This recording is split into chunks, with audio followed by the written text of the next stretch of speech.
Texas tumbled into the 20th century along with the rest of the world.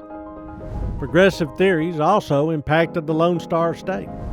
In 1903, lawmakers created the Texas Department of Health to address deadly diseases like yellow fever that frequently plagued the state.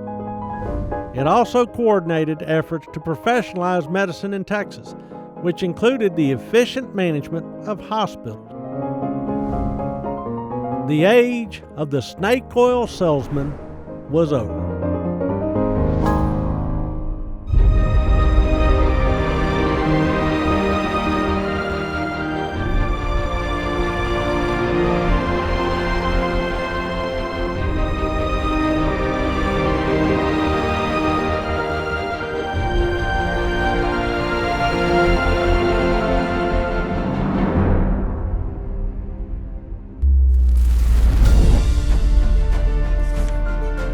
Politicians also worked to fix the financial industry.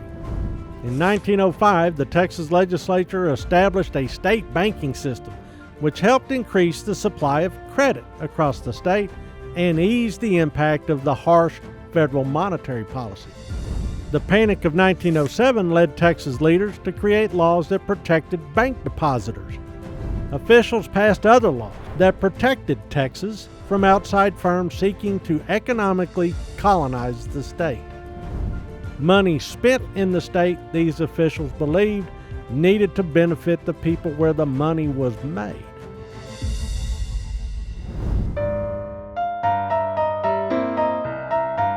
Professionalizing public education rose to the top of most conversations across Texas in the early 1900s and remains a hot topic to this day. By 1900, more than 500 independent school districts stretched across the state, and not all of them were flourishing.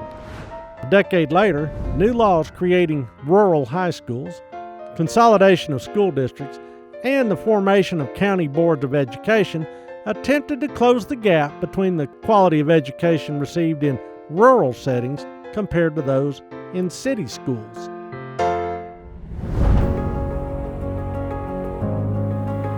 The way Texans elected representatives also needed attention.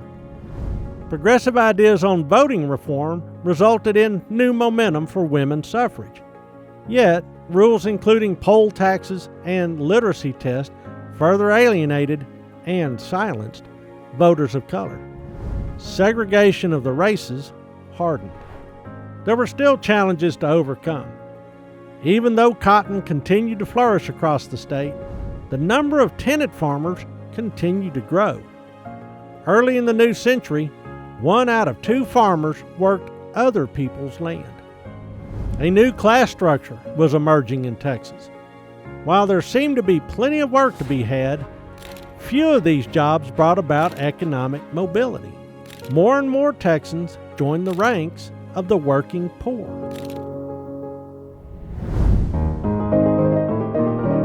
While Texas cities remained relatively small, urban living offered some an alternative lifestyle to chopping cotton in a sun-baked field.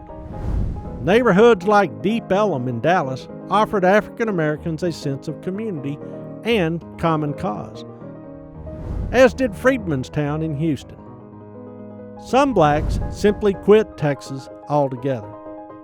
Many drifted away from the state following national trends. This movement of people, dubbed the Great Migration, sent populations to larger cities out of state, including Chicago, Detroit, Pittsburgh, and New York. Scott Joplin, born near Texarkana, took his musical gifts to Chicago and St. Louis, where he became famous as the creator of ragtime. His piece, Maple Leaf Rag, became a national sensation. Bessie Coleman, born to sharecroppers in East Texas, became a pioneer in aviation, just not in Texas. Her journey led her to Chicago and ultimately to France. Other Texans, like William Ellis, passed themselves off as Mexicans to avoid the stifling effects of Jim Crow laws. Calling himself Guillermo Eliseo, the Victoria native remade himself as an exotic businessman with offices in New York and mines and haciendas in Mexico.